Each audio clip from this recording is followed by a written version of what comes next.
Hey guys, today we're going to be talking about Council of Dreams for the Elemental Shaman in 10.2. This boss is by far our best boss fight in the entire raid, but you might also say that Elemental is the best spec in the entire game to bring to this raid encounter.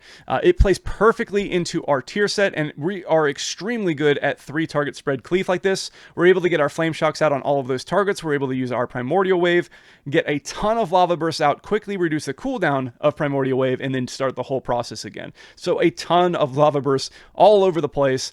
And just it ends up being a ton of damage for us. So with that being said, let's go ahead and look at the build that we're going to be using. There's a couple smaller iterations on it, but they all play largely the same. This is the one that I would suggest. We're taking Splintered Elements. This gives us an added haste benefit every single time that we use our Primordial Wave, and we're also getting it on 3 targets here. And because we're reducing the cooldown of Primordial Waves so much, we're going to have a very high uptime on that haste bonus. We're also going to be taking Primal Elementalist as well as Surge of Power. Surge of Power is typically used in fire builds as a way to spread flame shock, and you can do that here. Urktos is always going to be close to one of the other 2 bosses, so you can sometimes, if you need to, use that Surge of Power to then spread that flame shock to a second target, but it has another benefit that we typically don't think about with Surge of Power, which is with Lava Burst. Once we have that Surge of Power, using that Lava Burst will also reduce the cooldown of that Fire Elemental, resulting in higher uptime of Fire Elemental as well. Fire Elemental allowing those flame shocks to last much longer than without it, as well as having the ability Meteor, which is a smaller portion on that, but not a huge deal. But you can, if you want to. If you want to get really sweaty, you can have Meteor always target Urktos, because Urktos is always going to be near that second target. If you want that 2-target cleave, you don't really have to do that, but that is an added benefit that you can do with that as well. The main thing there is high fire elemental uptime allows you to get those longer lasting flame shocks, which means that you're having to spend less time reapplying those flame shocks during the fight. So that's pretty much it for the build. Now let's talk about the fight and kind of walk through that now. All right, so I never get this opener right, but I am going to explain how you should approach this. If you know that the tank is going to pull Urktos back over here to start the boss next to Skull, he comes really close to Pip. What you can do is after you do your precast, and you can precast either Ice Fury or Lava Burst, it really doesn't matter. If you use Ice Fury, you're never going to use as Frost Shocks. You're never going to have to touch Ice Fury again after this. It's really just for pathing in the build. But what you're going to do is, if you know he's going to be pulled over here, you're going to be using your Primordial Wave on Erwin, and then that gives you Surge of Power, because our 2 set is also every single time that you use your Primordial Wave, you're also using an Elemental Blast. Elemental Blast procs Surge of Power. So Primordial Waving this one as the boss comes over here, because you have Surge of Power, you can then Flame Shock and sometimes hit both of these. That's what I would suggest doing. That's a really quick way of getting out all 3 of our Flame Shocks. I always forget to try to do this, and I end up just kind of YOLOing it at the pull. Don't do that. Try to hit Primordial Wave on the far one. You'll get that Surge of Power. Use Flame Shock to try to hit both of them as Urktos is coming across. So again, you can start off with Lava Burst or Ice Fury. Doesn't really matter here. I'm starting off with Pip. Again, do what I say, not as I do here. I get 2 Flame Shocks out. I'm going to use my Trinket. I'm going to wait a second to get that Flame Shock back, and now I have all 3 Flame Shocks. So very inefficient way that I did it to get all those Flame Shocks out. Do what I said before, start with Erwin, and then try to get that Surge of Power Flame Shock on Urktos and Pip as the boss is coming over. But now I've got all my Flame Shocks out. Now the name of the game here is just pressing Lava Burst as much as possible. So I'm going to start off on Erwin. I'm going to go switch to Pip. Pip is the one you should be spending most of your time on. And this is on Mythic, just so you're aware. It doesn't have to be, your placement doesn't have to be this important, but I am going to be getting every single other soak here. So I'm going to be having to stay a little bit closer to the middle. If you're doing this on Heroic, where it doesn't matter as much, I would suggest spreading out just a little bit more, especially when the ducks come out. You can stay close when the ducks aren't coming out, but I'll get into that a little bit more. But let's just keep going for right now. Again, Lava Burst, Lava Burst, Lava Burst, constantly Lava Bursting. If you run out of Lava Burst or you don't have a cast and you need to move, then you can Earth Shock. But for the most part, the only thing that you're going to be needing to focus on is trying to get as many Lava Bursts out as you possibly can. Every single time that you get a reset of your primal or your primordial wave, you'll want to be using that ASAP. It's the only thing you'll want to use during Ascendance. So when the ducks come out, let me back it up just a little bit here. If you get targeted for being a duck, what you should do, because this obviously kills your damage, you can't do anything when you're a duck, is pre-position where you're going to go as soon as you get ducked. You see I'm already running over here. I'm actually going to do this one correctly. I do a couple of them not so great, but I'm already moving in the direction, so as soon as I get ducked, I'm going to go ahead and get all 3 of them. What I should have done is actually, let me back it up one more time.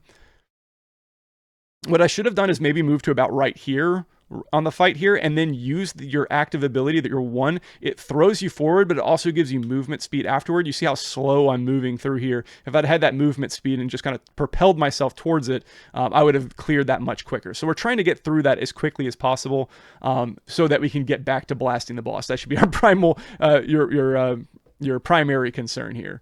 So here I'm going to keep focusing on Pip for the most part. I've got to pay attention to my flame shocks though. There is a weak aura that I'll have in the description. I did not use it for this fight, that it'll make it a lot easier to track those flame shocks, but I just kind of paid attention to my nameplates instead to keep focus on that.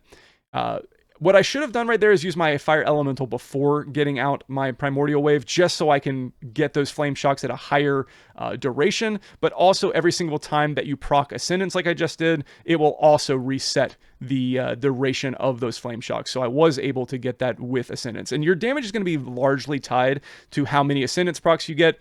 Not so much your duration in Ascendance, but how many you get, because that's how you're going to easily be able to reset those flame shocks and not have to spend so much time going around trying to figure out which ones you need to re-flame shock because they're going to expire. So the more Ascendance cast that you can get, the better. Here I'm already right next to these 3 right here. We want to keep one in the middle pretty much all the time. So really try not to clear the ones out of the center. It's just a nice place, easy place that everyone can get to pretty much all the time. And again, I'm just going to be blasting the boss. Here, I'm kind of like moving off to the side here. She's about to do her ability. Pip is about to do her its ability as well. I'm going to go stand in the thing to break off my my absorb shield there, and then immediately onto Pip, because that wasn't my soak. I didn't want to get too close to Urktos. Wanted to do that as quickly as possible, and then back to blasting the boss. That is basically how this entire boss goes. And if you notice, sometimes my flame shocks like fall off just in the amount of time. If you're using that surge of power trick that I was talking about, surge of power trick, as I say, if you are using surge of power, to double get those flame shocks out there, one thing you will have to take note is that if you're not getting Ascendance during that period of time, then both of those flame shocks are going to have the exact same duration, and you might come into a situation where you're going to need to refresh one of them early, because otherwise you'll realize like, oh crap, they're both expiring at the same time. I'm going to go through a period of only having 2 flame shocks out there. So if you need to, you might have to refresh one of the flame shocks early just to make sure that you have flame shock, so you can refresh the other one when that one expires. That's the only real thing we're having to worry about here. I'll let them get pretty close to 0 outside of that before I refresh them, because if you do get an Ascendance proc, that is going to basically make using that flame shock refresh completely wasted. So you really want to allow yourself to get that Ascendance proc to help you with those refreshes as much as possible. The other thing that I didn't do a great job here was using my fire elemental close to on cooldown. Again, you don't want to be using that on like during your Ascendance. You want to be just focusing on chucking lava bursts. But if it is up and you're not in Ascendance, go ahead and plop it down, because at any moment you could get that Ascendance, and that would mean refreshing all of those flame shocks without you having to worry about it. That would be something that I would want to do better at. But that's pretty much it as far as that's concerned. Here, I mean, we're just really just blasting. That is the main thing. Trying to keep up with Pip is the one kind of like difficult thing here. Try to stay somewhat close to the group without getting too far away. Obviously, like I said, you want to be near the flowers when you're getting ducked. Here's a situation where I kind of waited. This is actually kind of fine, because you see that propelling me forward there, and now I have that move speed. That's the first time I did it with the move speed in this fight, I think.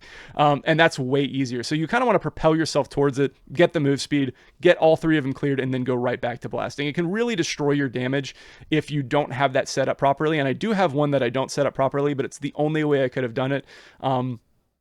We have a team on Mythic that basically their job is to constantly clear up all of the extra the green circles on the ground. So we don't have a lot to work with. We basically have exactly as many as we need. So in some situations, it can make it a little bit hard to get all of them quickly. But for the most part, try to pre-plan your movement. Try to, before you even get ducked, because you have a lot of time before the duck goes out.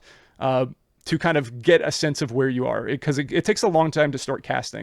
And I think I get ducked one more time coming up, and I'll tell you what I'll show you what I'm talking about. But for the most part, it's lava burst, lava burst, lava burst. Let's getting back to what you're doing as an elemental shaman. It's just lava burst, lava burst, lava burst all the time.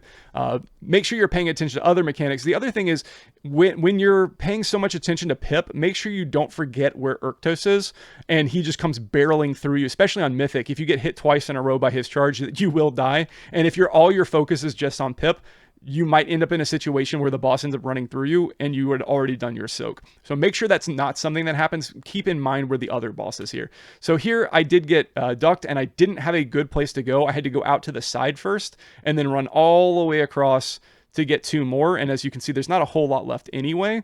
So there wasn't really much I could do there. It's just about pre-planning and knowing where you're going to go ahead of time so you're not spending so much time in that duck form.